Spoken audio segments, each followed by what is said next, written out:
Hello, everybody. Welcome to the Fundamental Analysis webinar here with AvaTrade. My name is Troy. I'll be presenting.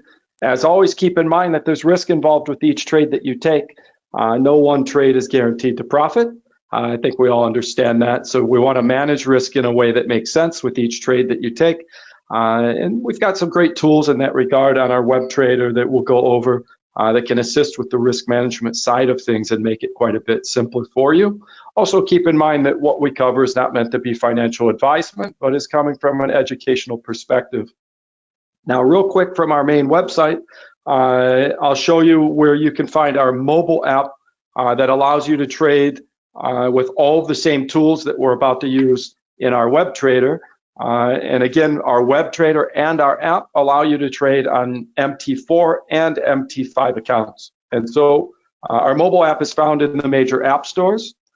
So Google Play, Apple App Store, whichever type of mobile device you have, you can get our mobile app on your device and make use of the free signals, the advanced economic calendar, the market news, etc.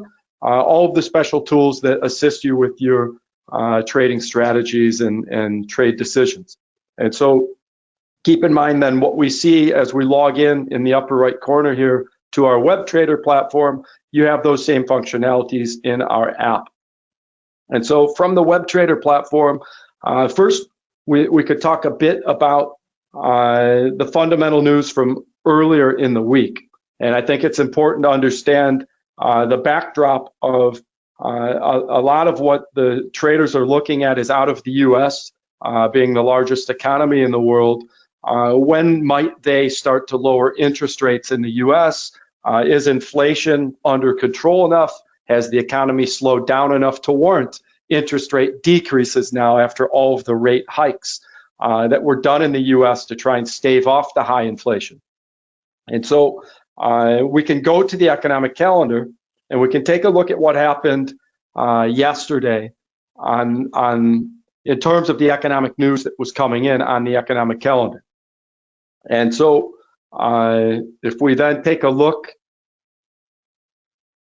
at the key data that came in out of the US, and we're looking here at initial jobless claims being worse than expected. And so by worse than expected, we mean higher than expected. So the jobless claims means people without jobs, filing claims for unemployment and such. So we're looking at 234,000 the last time, and then yesterday's numbers were expected to come in just slightly higher, 235, and they actually creeped up not just 1,000, but by 4,000 to 238,000 initial jobless claims. So that shows a weakening of the labor market. Okay, and then some of the other data that came in also showed a slowdown. The ADP, Advanced Data Payroll, while it came in higher than expected, it showed a decrease in job creation from the prior numbers. So from 157 down to 150. The prediction was a much larger drop. So there's maybe a small silver lining there in this bad news. But again, we're looking at a drop in job production, an increase in initial jobless claims out of the US. And then if we slide down and look at some of the other numbers that came in, and I'm focusing mainly on the announcements that are labeled of high importance.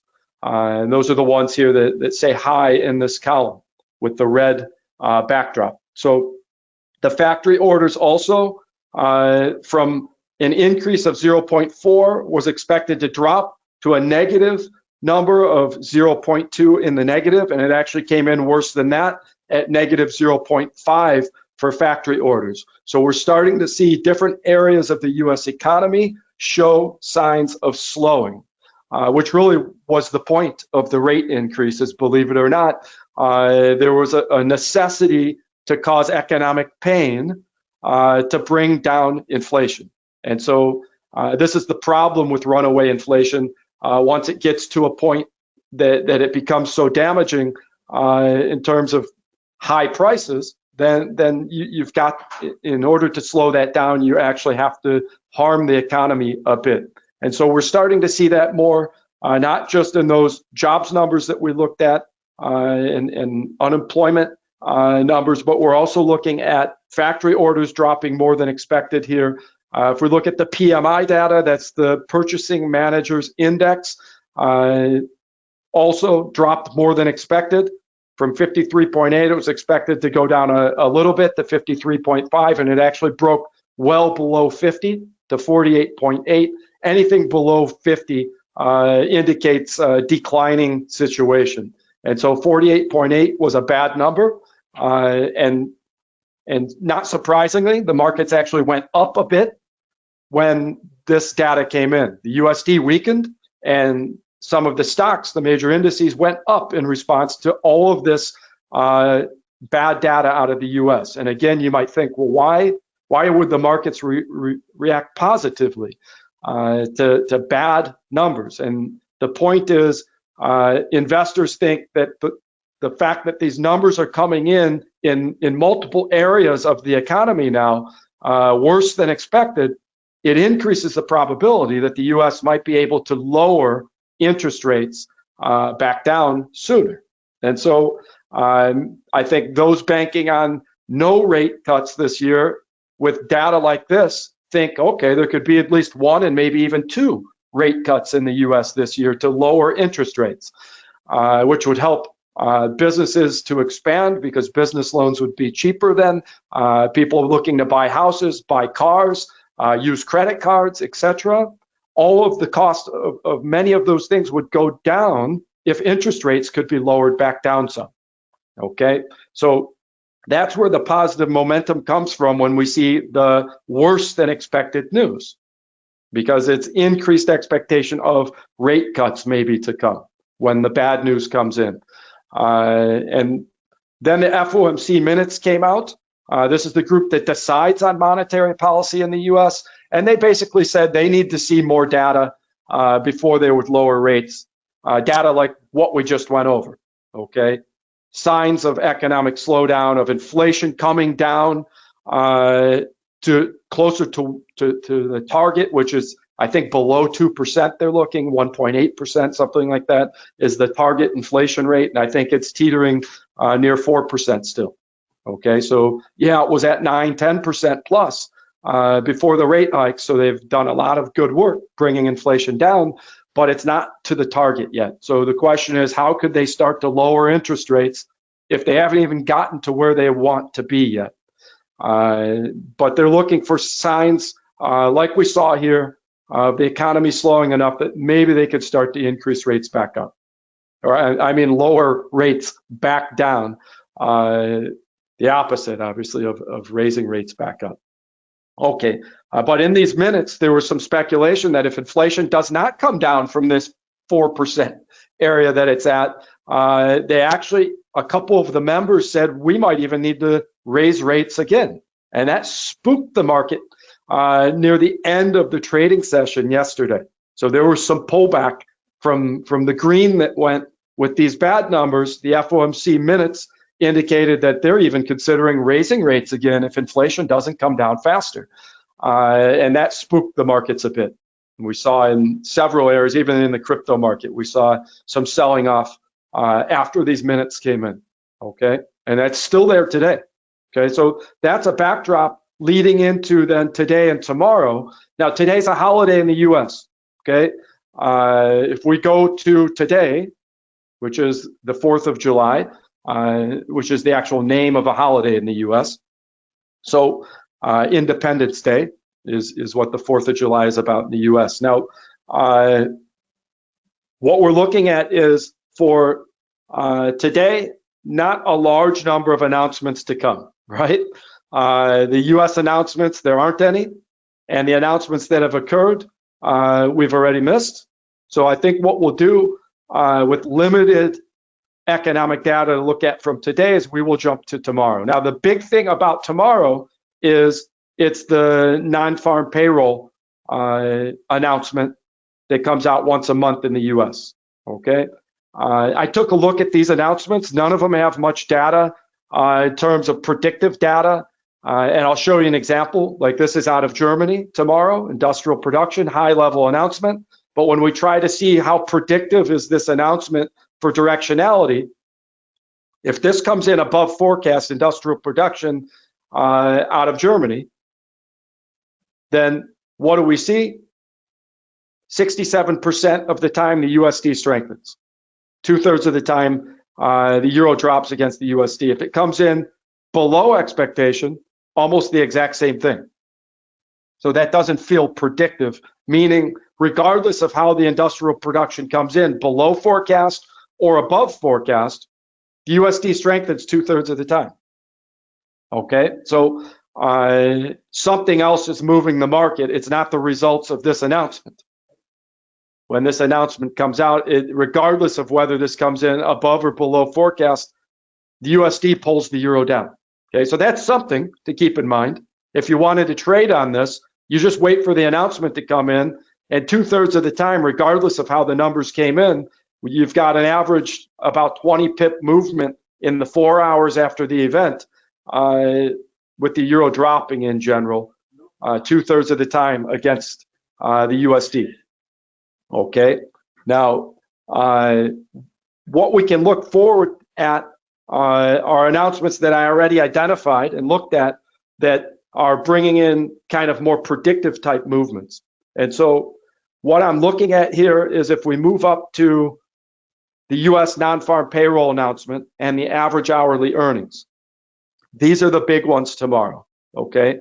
And if we look at the non-farm payroll, look at the expectation.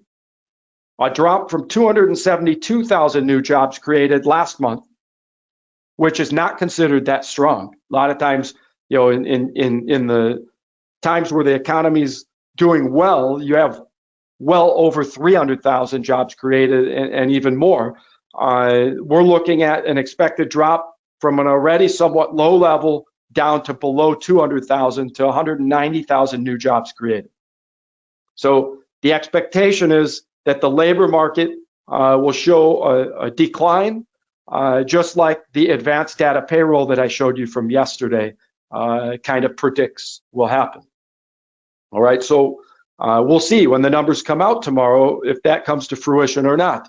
But you can use the tools on this economic calendar to see how did the movements occur in the past when this data came in one way or another. So if I click on the volatility tool, for example, I can take a look and say on whatever pairing I want with the USD, I'll leave it on Euro USD for our purposes now. Different time frames after these past announcements, I'll leave it on the 4 hour time frame for now. If the non-farm payroll comes in below forecast, look what has happened. 100% of the time, 4 out of 4, the euro has gone up against the USD in the 4 hours after the non-farm payroll numbers came out. 100% of the time in the past year or so that this has happened, okay? If the numbers come in below forecast, meaning less jobs created than expected, the USD weakens against the euro, with the euro climbing with an average range movement of 79 plus pips. That's a large movement, okay? So what about the opposite? If this comes in above forecast, if the numbers are better than expected, look at the opposite movement. Almost everything's red. 2/3 of the time approximately, and probably about 80% of the movement, meaning it went down 2/3 of the time if the jobs were better than expected, meaning the USD strengthened after the announcement. Not only did it go down 2/3 of the time, but look at the size of the downward movement on several of these compared to the upward movement, which was very small. So it's something like 85% of the movement was down, with the directionality being 63% of the time down. Okay, so the upward movements were small in comparison to the downward movements. Not only did it go down more often, but it went down larger when it went down. Okay, so this shows me I could have a short stop loss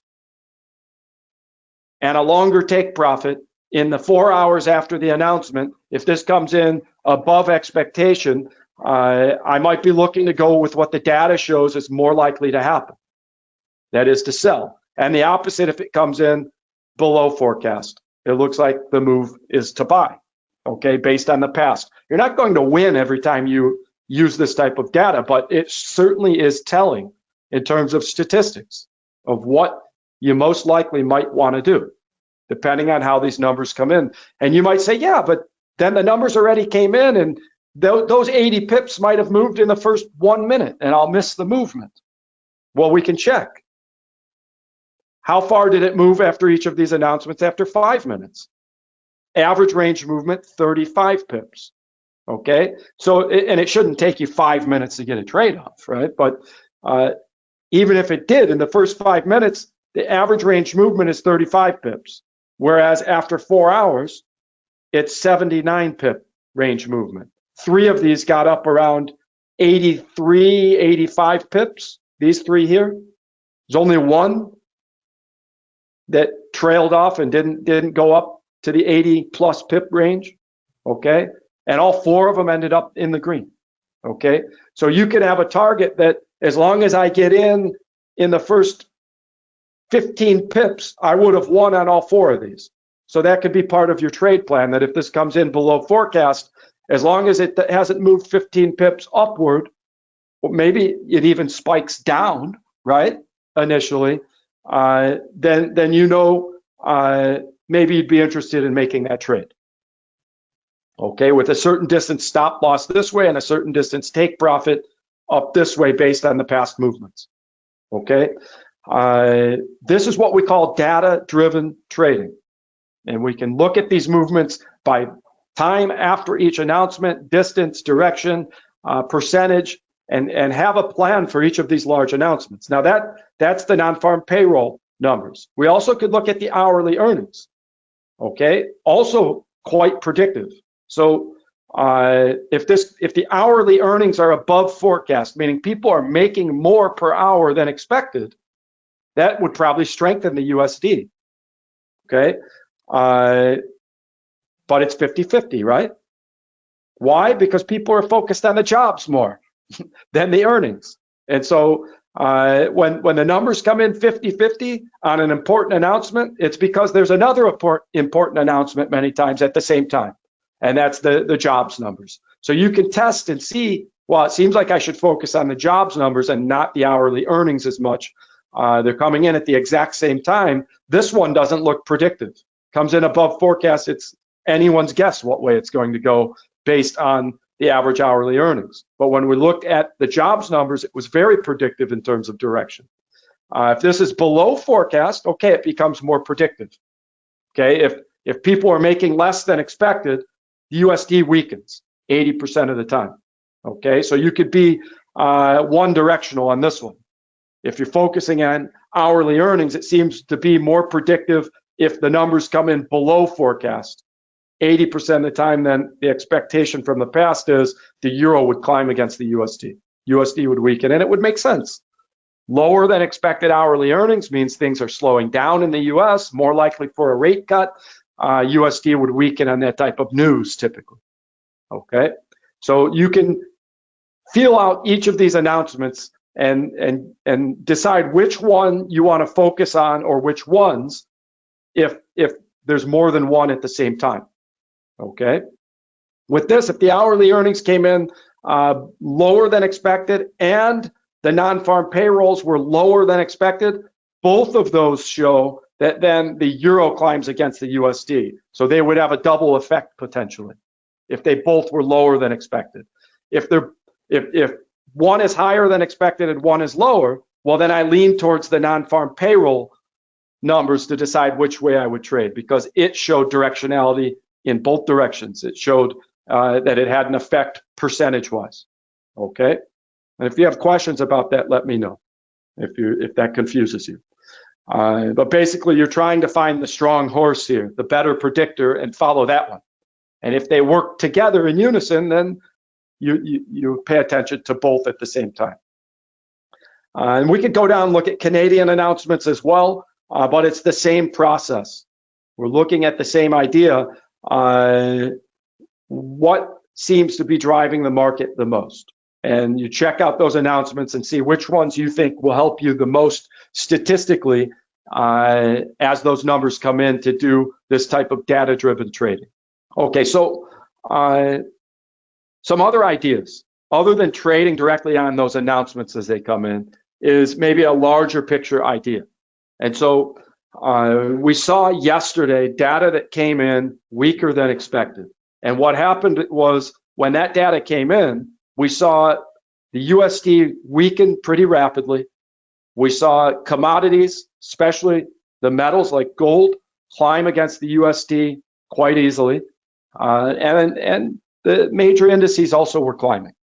Okay, so if indeed those numbers come in tomorrow worse than expected, as happened with the advanced data, the advanced payroll data yesterday, which is also kind of a predictive tool sometimes for how the actual jobs numbers will come in tomorrow on the non-farm payroll. So let's say you had a feeling that you think the USD is going to have more reason to weaken, because it's been a trend the past few weeks.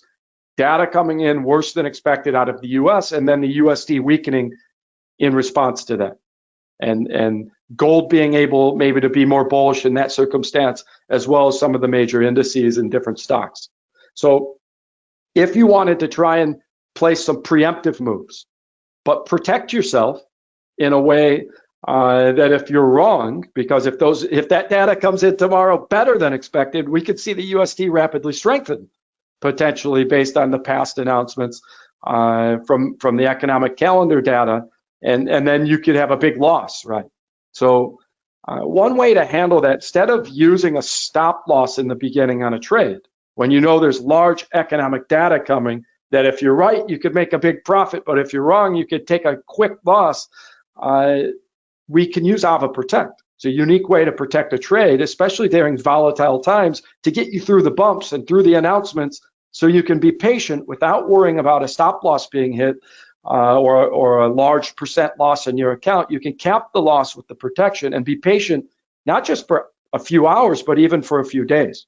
Okay, and I'll show you an example here with gold. We did this in yesterday's session, and I'll walk you through it again in case you weren't in yesterday's session when we did the technical analysis. And we can look at the technical signals. Yesterday, the prediction was gold will rise, and it did.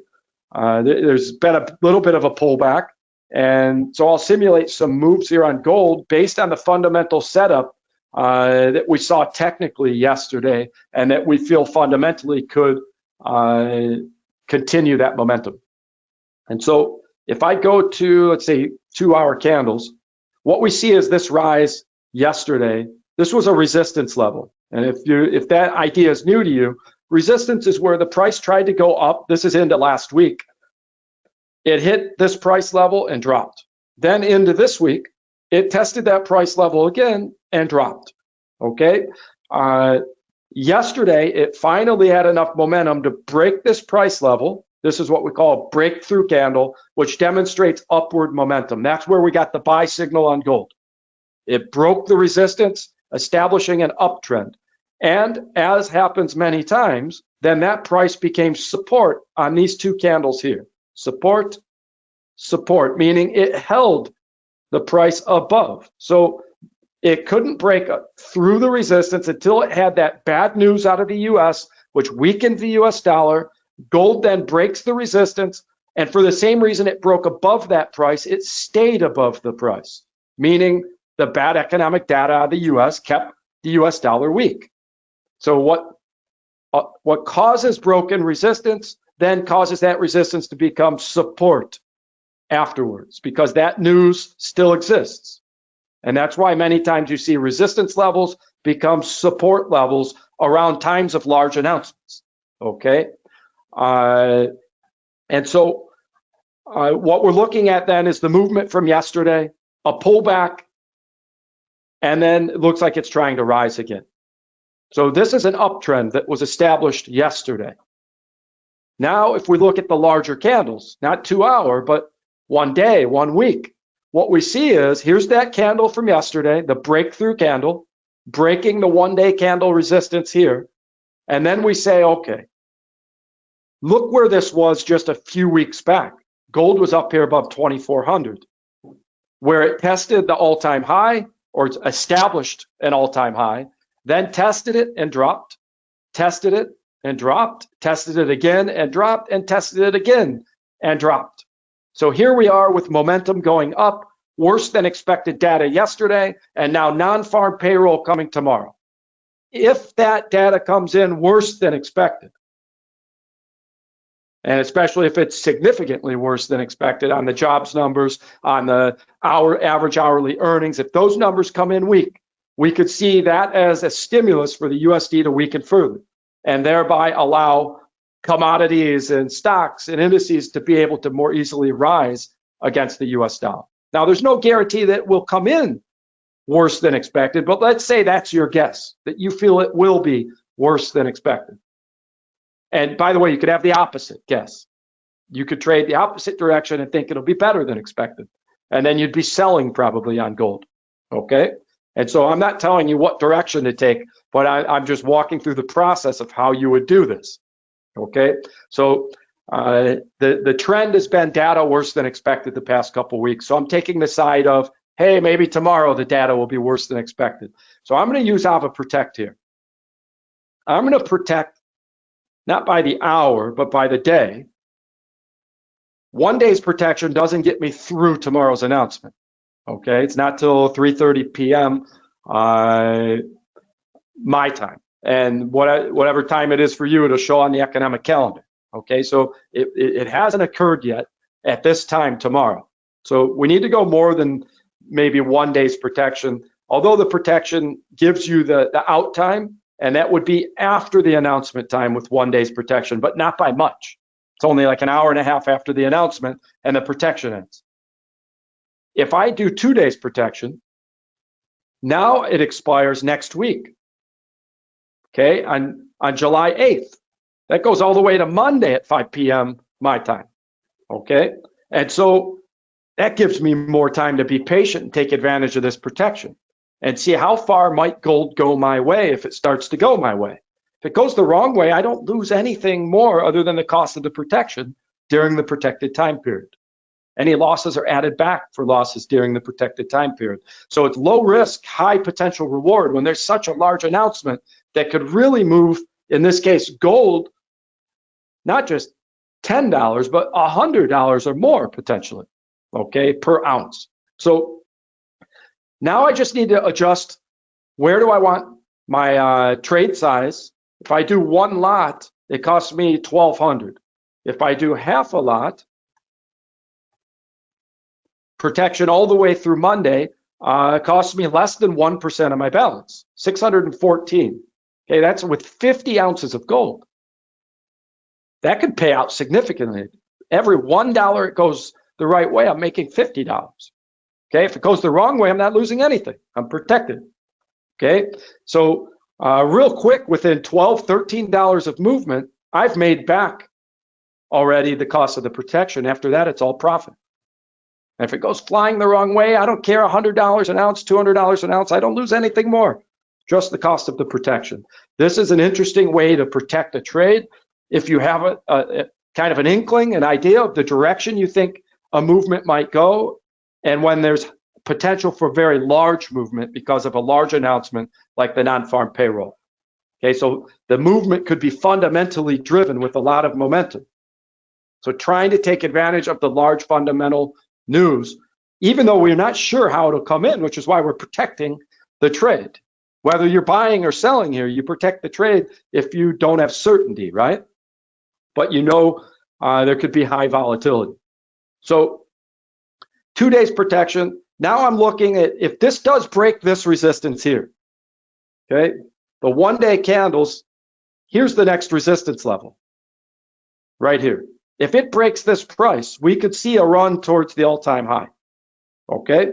So since we have till Monday, I'd probably put my take profit up towards the all-time high, which is around 1430 or so. So I'll say 1420 for my take profit.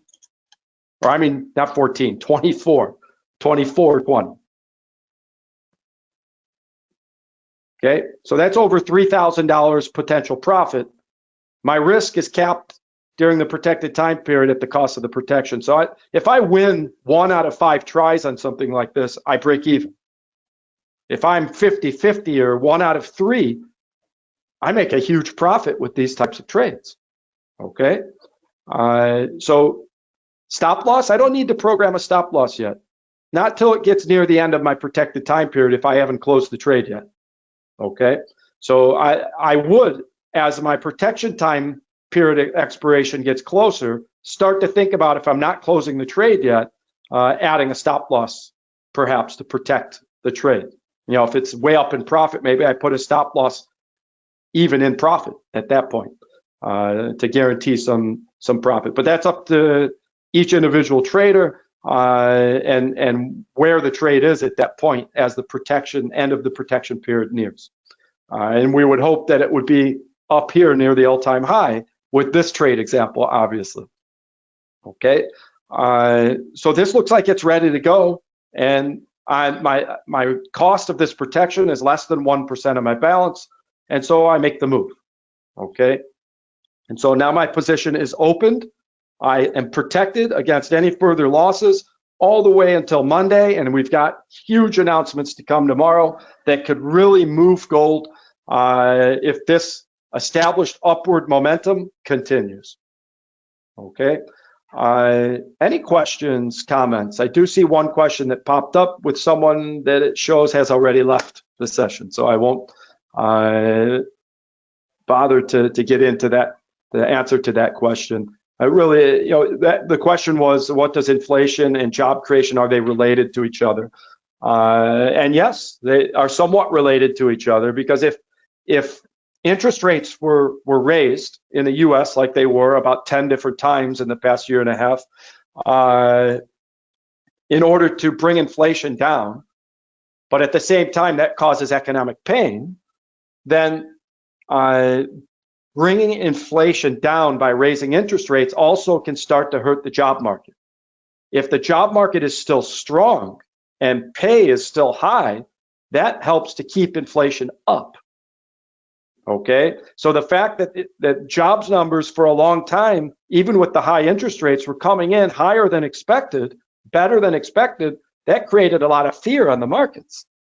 Because if the jobs numbers were so high and the pay was still higher than expected, that means inflation is going to have a harder time coming down, because people still have jobs and money in hand to spend, which keeps inflation up. And so now that the jobs numbers and pay numbers seem to be missing expectation and coming in lower than expected, now there's maybe some relief with inflation, that inflation could come down easier. Okay. Again, like I said, the point of the interest rate increases was to actually cause some economic pain with jobs, with pay, etc., in order to bring prices down, to lower the spending power of people, to stop buying things so much so that the prices will come back down.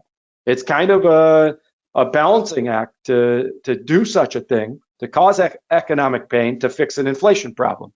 But that goes back to economic policy that maybe was out of line during COVID, where there were trillions of dollars handed out in the US, hundreds of billions at a time in stimulus to try and keep people above water during the pandemic. And so all that easy money got into the system and led to all this inflation. Okay, and now they're trying to undo all of that, and it hasn't been an easy go. So that's a very good question. Okay, I see a question about AvaProtect. Okay, so Jeremiah, hopefully today's session helped you understand AvaProtect a little bit better.